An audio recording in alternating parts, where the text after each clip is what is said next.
Hi friends, welcome to Crisil. Boxing day test മത്സരങ്ങളെ കുറിച്ചിട്ടുള്ള review ആണ് കഴിഞ്ഞ കുറച്ച് ദിവസങ്ങളായിട്ട് നമ്മൾ ചെയ്തുകൊണ്ടിരിക്കുന്നത്.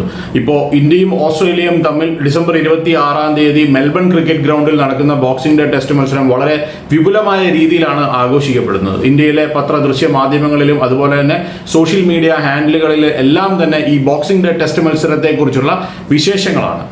ബോക്സിംഗ് ഡേ എന്ന് പറയുന്നത് പ്രധാനമായിട്ടും ഞാൻ പറഞ്ഞിരുന്നു വിക്ടോറിയൻ കാലഘട്ടത്തിൽ ആരംഭിച്ച ഒരു ഫെസ്റ്റിവൽ ആയിരുന്നു.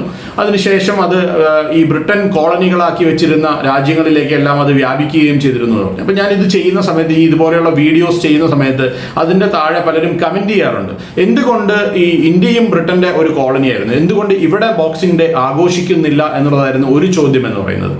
അതിന് പ്രധാനപ്പെട്ട കാരണം എന്ന് പറയുന്നത്, ബ്രിട്ടനാണ് ഇന്ത്യയെ ഭരിച്ചിരുന്നതെങ്കിലും 1947 ഇന്ത്യ സ്വാതന്ത്ര്യം നേടിയതിനു ശേഷം ഒരു ബ്രിട്ടീഷുകാരൻ പോലും ഇന്ത്യയിൽ സ്റ്റേ ബാക്ക് ചെയ്തില്ല എന്ന് നമുക്ക് കാണാൻ സാധിക്കും. എല്ലാവരും തന്നെ തിരിച്ച് അവർ ബ്രിട്ടനിലേക്ക് പോവുകയും ചെയ്തിരുന്നു. പക്ഷേ പല രാജ്യങ്ങളിലും അങ്ങനെയല്ല.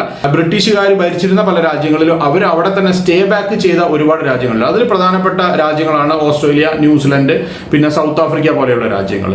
സൗത്ത് ആഫ്രിക്കയിൽ ഒരു മിക്സഡ് ആയിട്ടുള്ള ഒരു കൾച്ചറാണ്. പല രാജ്യങ്ങളിൽ നിന്നുള്ള ആളുകൾ ഉള്ളത് കൊണ്ടാണ് ആ രാജ്യത്തിനെ ഒരു റെയിൻബോ കൺട്രി എന്ന് വിളിക്കുന്നത്. റെയിൻബോ നേഷൻ എന്നാണ് സൗത്ത് ആഫ്രിക്കയെ എല്ലാവരും വിളിക്കുന്നത്. പല രാജ്യങ്ങളിൽ ഡച്ചുകാരുണ്ട്, ഫ്രഞ്ചുകാരുണ്ട്, ബ്രിട്ടീഷുകാരുണ്ട്, പല രാജ്യങ്ങളിൽ നിന്നുള്ള ആളുകൾ അവിടെ ഉണ്ട് എന്നുള്ളതാണ്. അപ്പോൾ ബോക്സിംഗ് ഡേ ടെസ്റ്റ് മത്സരത്തിലേക്ക് നമ്മൾ വരുമ്പോൾ, ബോക്സിംഗ് ഡേ ടെസ്റ്റ് മത്സരം പ്രധാനമായിട്ടും നടക്കുന്നത് 3 രാജ്യങ്ങളിലാണ്. അത് പ്രധാനപ്പെട്ട രാജ്യം എന്ന് പറയുന്നത് ഇംഗ്ലണ്ട് ആണെന്ന് നമുക്കറിയാം. കാരണം ഇംഗ്ലണ്ടിലാണ് ബോക്സിംഗ് ഡേ എന്ന് പറയുന്ന സംഭവത്തിന് തുടക്കം കുറിച്ചത്. അപ്പോൾ ശരിക്കും പറഞ്ഞാൽ ഇംഗ്ലണ്ടിലല്ലേ ബോക്സിംഗ് ഡേ ടെസ്റ്റ് മത്സരം നടക്കേണ്ടത് എന്നുള്ള ചോദ്യം വരാം. പക്ഷേ അൺഫോർച്ചുനേറ്റ്ലി ഈ ഒരു ഡിസംബർ എന്ന് പറയുന്ന സമയം, ഡിസംബർ ജനുവരി എന്ന് പറയുന്ന സമയം എന്ന് പറയുന്നത് ബ്രിട്ടനെ സംബന്ധിച്ചിടത്തോളം അവരുടെ ഏറ്റവും തണുപ്പ് കൂടിയ ഒരു കാലഘട്ടമാണ്. ഇപ്പോൾ നമ്മൾ അവരുടെ ഗ്രൗണ്ടുകളിലേക്ക് നോക്കുകയാണെങ്കിൽ ഏറ്റവും പ്രധാനപ്പെട്ട അവരുടെ ഗ്രൗണ്ടുകളായിട്ടുള്ള ലോർഡ്സ്, ഓവൽ, ഇങ്ങനെയുള്ള ഗ്രൗണ്ടുകളൊക്കെ മഞ്ഞ് മൂടി കിടക്കുന്ന ഒരു സമയമാണ്. അപ്പോൾ ക്രിക്കറ്റ് കളിക്കാൻ യാതൊരു വിധത്തിലുള്ള ചാൻസും ഇല്ലാത്ത ഒരു സമയമാണ് ബ്രിട്ടനിൽ ഈ ഒരു സമയം എന്നുള്ളതാണ്. അതുകൊണ്ട് തന്നെ ഈ ഒരു സമയത്ത് അവർക്ക് ഒരു സീസൺ അല്ലാത്തത് കൊണ്ട് തന്നെ ബോക്സിംഗ് ഡേ ടെസ്റ്റ് മത്സരം ഇംഗ്ലണ്ടിൽ വെച്ച് നടത്തുക എന്നുള്ളത് പ്രായോഗികമല്ല. അതുകൊണ്ടാണ് മറ്റു 3 രാജ്യങ്ങളിൽ ഇതിന് വലിയ പ്രാധാന്യം ലഭിക്കുന്നത്. ഏറ്റവും പ്രാധാന്യം ലഭിക്കുന്നത് ഓസ്ട്രേലിയയിലെ മെൽബണിൽ തന്നെയാണ്. രണ്ടാമത് മറ്റൊരു പ്രധാനപ്പെട്ട സ്ഥലം എന്ന് പറയുന്നത് ന്യൂസിലൻഡിലാണ്. ന്യൂസിലൻഡിൽ പക്ഷേ അൺഫോർച്ചുനേറ്റ്ലി ഈ ഒരു വർഷത്തിൽ 2024 ബോക്സിംഗ് ഡേയിൽ ഒരു മത്സരം നടക്കുന്നില്ല എന്നുള്ളതാണ്. ഇനി മൂന്നാമത്തെ രാജ്യം എന്ന് പറയുന്നത് സൗത്ത് ആഫ്രിക്കയാണ്. സൗത്ത് ആഫ്രിക്കയിൽ കഴിഞ്ഞ വർഷം ഇന്ത്യയായിരുന്നു ഡിസംബറിൽ ഉണ്ടായിരുന്നത്. അതുകൊണ്ട് തന്നെ ഇന്ത്യയും സൗത്ത് ആഫ്രിക്കയും തമ്മിൽ ബോക്സിംഗ് ഡേയിൽ ഒരു ടെസ്റ്റ് മത്സരം നടന്നിരുന്നു. ഈ വർഷം അത് നടക്കാൻ പോകുന്നത് പാകിസ്ഥാനുമായിട്ടാണ്. പാകിസ്ഥാൻ ഇപ്പോൾ സൗത്ത് ആഫ്രിക്കയിൽ ഒരു പര്യടനം നടത്തിക്കൊണ്ടിരിക്കുകയാണ്. ഓസ്ട്രേലിയയിലെ ഈ മത്സരങ്ങൾ ബോക്സിംഗ് ഡേയിൽ നടക്കുന്നത് മെൽബണിലാണെങ്കിൽ, സൗത്ത് ആഫ്രിക്കയിൽ ഈ മത്സരം നടക്കുന്നത് സെഞ്ചൂറിയൻ എന്ന് പറയുന്ന സ്ഥലത്താണ്. സൂപ്പർ സ്പോർട്സ് പാർക്ക് എന്ന് പറയുന്ന ഗ്രൗണ്ട് ഉണ്ട്. ആ ഗ്രൗണ്ടിലാണ് ഈ മത്സരങ്ങൾ സംഘടിപ്പിക്കപ്പെടുന്നത്. പാകിസ്ഥാനും സൗത്ത് ആഫ്രിക്കയും തമ്മിലുള്ള ഈ ഒരു ടെസ്റ്റ് മത്സരത്തിന് വലിയ പ്രാധാന്യം ലഭിക്കാൻ പോവുകയാണ്. അതിന്റെ ഒരു കാരണം എന്ന് പറയുന്നത് ഈ ബോക്സിംഗ് ഡേയിൽ നടക്കുന്നു എന്നുള്ളത് കൊണ്ട് മാത്രമല്ല, ഈ വേൾഡ് ടെസ്റ്റ് ചാമ്പ്യൻഷിപ്പിന്റെ ഫൈനലിലേക്ക് യോഗ്യത നേടണമെങ്കിൽ 2 ടെസ്റ്റ് മത്സരങ്ങളാണ് ഇനി സൗത്ത് ആഫ്രിക്കയ്ക്ക് ഈ ഒരു സൈക്കിളിൽ ബാക്കിയുള്ളത്. അപ്പോൾ ആ 2 ടെസ്റ്റ് മത്സരങ്ങളിൽ ഒന്നെങ്കിലും ജയിക്കാനായിട്ട് സാധിക്കുകയാണെങ്കിൽ സൗത്ത് ആഫ്രിക്കയ്ക്ക് ഈസി ആയിട്ട് ഈ വേൾഡ് ടെസ്റ്റ് ചാമ്പ്യൻഷിപ്പിന്റെ ഫൈനലിലേക്ക് യോഗ്യത നേടാനായിട്ട് സാധിക്കും. അപ്പോൾ 2 ടെസ്റ്റ് മത്സരങ്ങളിൽ ആദ്യത്തെ ടെസ്റ്റ് മത്സരമാണ് ഈ പറയുന്ന സെഞ്ചുറിയനിൽ ഡിസംബർ 26 ആരംഭിക്കുന്നത്.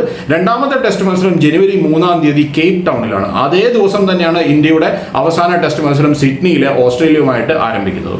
അപ്പോൾ അതോടുകൂടി, അല്ലെങ്കിൽ ഈ ഒരു മത്സരം കഴിയുന്നതോടുകൂടി തന്നെ ചിലപ്പോൾ ഏതെങ്കിലും ഒക്കെ ഒരു ടീം വേൾഡ് ടെസ്റ്റ് ചാമ്പ്യൻഷിപ്പിന്റെ ഫൈനലിലേക്ക് എത്തുമെന്നുള്ള ഒരു റിസൾട്ടാണ് പലരും പ്രതീക്ഷിക്കുന്നത്.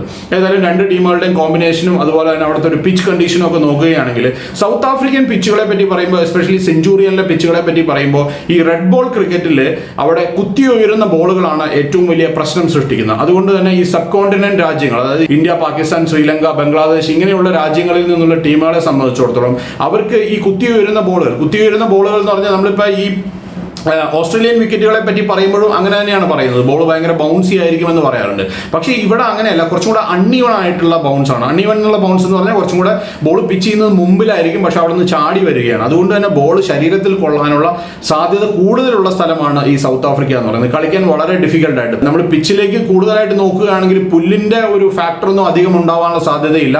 പക്ഷെ അപ്പോഴും ബോൾ കുത്തി ഉയരുക എന്നുള്ളത് ഒരു വലിയ പ്രശ്നമാണ്. അതുകൊണ്ടാണ് ഈ സൗത്ത് ആഫ്രിക്കയിൽ ഈ സബ് കോണ്ടിനെന്റ് ബാറ്റർമാർക്ക് വലിയ വലിയ പ്രകടനങ്ങളൊന്നും കാഴ്ചവെക്കാനായിട്ട് സാധിക്കാത്തത്. ഇന്ത്യയെ സംബന്ധിച്ചിടത്തോളം ഇന്ത്യക്ക് ഇന്നും ബാലികേറാമലയായിട്ട് നിൽക്കുന്ന ഒരേ ഒരു രാജ്യം എന്ന് പറയുന്നത് സൗത്ത് ആഫ്രിക്കയാണ്. കഴിഞ്ഞ വർഷം ഇന്ത്യ 2 ടെസ്റ്റ് മത്സരങ്ങളാണ് അവിടെ കളിച്ചത്.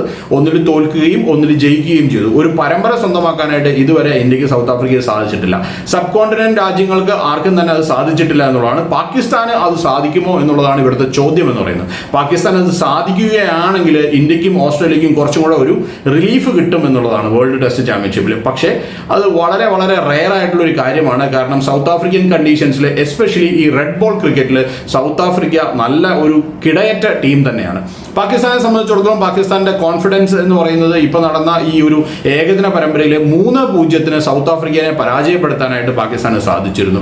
അവരുടെ രാജ്യത്ത് പോയിട്ട് ഒരു ഏകദിന പരമ്പരയിൽ 3-0 അവരെ തോൽപ്പിക്കുന്ന ആദ്യ ടീമായിട്ട് പാകിസ്ഥാൻ മാറിയിരിക്കുകയാണ്. ആ 3 മത്സരങ്ങളും നമ്മൾ നോക്കിക്കഴിഞ്ഞാൽ 3 മത്സരങ്ങളിലും ഒരു ആധികാരികമായിട്ടുള്ള വിജയം നേടാനായിട്ട് പാകിസ്ഥാന് സാധിച്ചിട്ടുണ്ട്.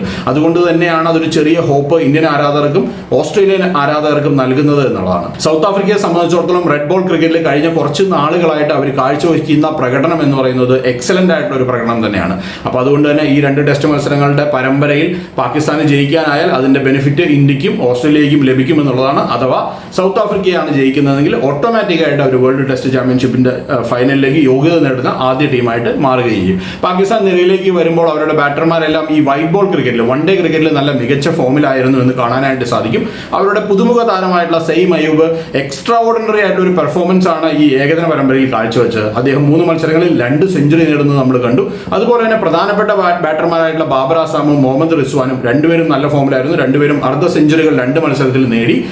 പിന്നീട് കമ്രാൻ ഗുലാം എന്ന് പറയുന്ന അദ്ദേഹം ഇംഗ്ലണ്ടിനെതിരെ പാകിസ്ഥാനിൽ വെച്ചിട്ടുള്ള ഒരു ടെസ്റ്റ് പരമ്പരയിലാണ് ഇപ്പോഴാണ് അരങ്ങേറ്റം കുറിച്ചത്. 29 വയസ്സായപ്പോഴാണ് അരങ്ങേറ്റം കുറിച്ചത്. അദ്ദേഹം ഇതുപോലെ തന്നെ ഏകദിന പരമ്പരയിൽ നല്ല പ്രകടനം കാഴ്ചവെച്ചിരുന്നു. ബൗളിംഗ് ഡിപ്പാർട്ട്മെന്റിലേക്ക് വരുമ്പോൾ താരതമ്യേന ഒരു ഇൻഎക്സ്പീരിയൻസ്ഡ് ആയിട്ടുള്ള ബൗളിംഗ് ഡിപ്പാർട്ട്മെന്റ് ആണ്. സ്പിന്നറെ ഒഴിച്ചു നിർത്തി നൗമൻ അലി ആയിരിക്കും സ്പിന്നറായിട്ട് കളിക്കാൻ പോകുന്ന ലെഫ്റ്റ് ഹാൻഡ് സ്പിന്നറാണ്. ഫാസ്റ്റ് ബൗളർമാരിലേക്ക് വരുമ്പോൾ നസീം ഷേ ആണ് ഏറ്റവും പ്രധാനപ്പെട്ട ഒരു ബൗളർ എന്ന് പറയുന്നത്. പക്ഷേ നമ്മൾ ആരും അധികം ശ്രദ്ധിക്കാത്ത മുഹമ്മദ് അബ്ബാസ് എന്ന് പറയുന്ന ഒരു താരമുണ്ട്. അദ്ദേഹം കുറച്ച് നാളുകളായിട്ട് പാകിസ്ഥാൻ ടീമിന്റെ ഭാഗമാണ്. ഇംഗ്ലണ്ടിലും ഇതുപോലെയുള്ള കണ്ടീഷൻസിലും ഒക്കെ ഒരു 125 കിലോമീറ്റേഴ്സ് ആ ഒരു സ്പീഡിൽ ബോൾ ചെയ്യുന്ന ബോളറാണ്. പക്ഷേ നല്ല ലൈൻ ആൻഡ് ലെങ്ത്തിൽ എറിയുന്ന ഒരു ബോളറാണ് മുഹമ്മദ് അബ്ബാസ്. പിന്നെ മീർ ഹംസ എന്ന് പറയുന്ന താരതമ്യേന ഒരു പുതുമുഖ താരമാണ് മറ്റൊരു ഫാസ്റ്റ് ബോളറായിട്ട് ടീമിലുള്ളത്. സൗത്ത് ആഫ്രിക്കൻ നിരയിലേക്ക് വരുമ്പോൾ സൗത്ത് ആഫ്രിക്കൻ നിരയിലെ ബാറ്റർമാരുടെ കാര്യം എടുക്കുകയാണെങ്കിൽ ഏകദിന പരമ്പരയിൽ തന്നെ ആരും തന്നെ നല്ല ഫോമിലായിരുന്നില്ല. എല്ലാ മത്സരങ്ങളിലും സ്കോർ ചെയ്തത് ഹെൻറിച്ച് ക്ലാസിനായിരുന്നു എന്ന് കാണാൻ സാധിക്കും. പക്ഷേ അദ്ദേഹം ടെസ്റ്റ് ക്രിക്കറ്റിലില്ല. ടെസ്റ്റ് ക്രിക്കറ്റിൽ നിന്ന് അദ്ദേഹം നേരത്തെ തന്നെ വിരമിച്ചതാണ്. അതുകൊണ്ട് തന്നെ അവരുടെ ബാറ്റിംഗ് ഡിപ്പാർട്ട്മെന്റിൽ ഈ കഴിഞ്ഞ പരമ്പരയിൽ ശ്രീലങ്കയുമായിട്ട് തെമ്പ ബൗമ ഒരു എക്സലന്റ് ആയിട്ടുള്ള പ്രകടനം കാഴ്ചവെച്ചിരുന്നു. പിന്നീടുള്ള താരങ്ങളെല്ലാവരും നമ്മൾ നോക്കിക്കഴിഞ്ഞാൽ പലർക്കും ചെറിയ ചെറിയ കോൺട്രിബ്യൂഷൻസ് ചെയ്യാൻ പറ്റുന്നവർ തന്നെയാണ്. ബോളിംഗ് ഡിപ്പാർട്ട്മെന്റിലേക്ക് വരുമ്പോൾ കഗീസോ റബാദയാണ് അവരുടെ കുന്തമുന. അതുപോലെ തന്നെ മാർക്കോ യാൻസൺ, ഇവരെല്ലാവരും തന്നെ മികച്ച പ്രകടനങ്ങൾ കാഴ്ചവെക്കും. അതുപോലെ തന്നെ കേശവ് മഹാരാജിന് ഒരു ചെറിയ ഇഞ്ചുറി ഉണ്ടെന്ന് പറയുന്നു. പക്ഷേ അദ്ദേഹം തിരിച്ചു വരുമെന്ന് തന്നെയാണ് പ്രതീക്ഷിക്കുന്നത്.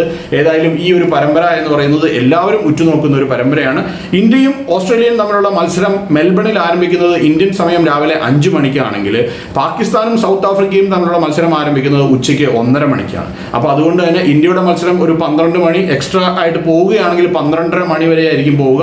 അത് കഴിഞ്ഞ് 1 മണിക്കൂർ ഒരു ഗ്യാപ്പ് കഴിഞ്ഞാൽ ഉടനെ തന്നെ പാകിസ്ഥാനും സൗത്ത് ആഫ്രിക്കയുമായിട്ടുള്ള ടെസ്റ്റ് മത്സരം ആരംഭിക്കുമെന്നുള്ളൂ. അപ്പോൾ ഇനി വരാൻ പോകുന്ന ദിവസങ്ങളിൽ ക്രിക്കറ്റ് ആരാധകരെ സംബന്ധിച്ചിടത്തോളം ഒരുപാട് മത്സരങ്ങൾ, ടെസ്റ്റ് മത്സരങ്ങൾ ആസ്വദിച്ച് കാണുന്ന ആളുകളെ സംബന്ധിച്ചിടത്തോളം ഒരുപാട് മത്സരങ്ങൾ കാണാനുള്ള ഒരു സാധ്യതയുണ്ട് എന്നാണ്. ഏതായാലും നല്ലൊരു ടെസ്റ്റ് മത്സരം നടക്കട്ടെ എന്ന് ആശംസിച്ചുകൊണ്ട് നിർത്തുകയാണ്. മറ്റു വീഡിയോ ആയിട്ട് നമുക്ക് വീണ്ടും കാണാം. ബൈ.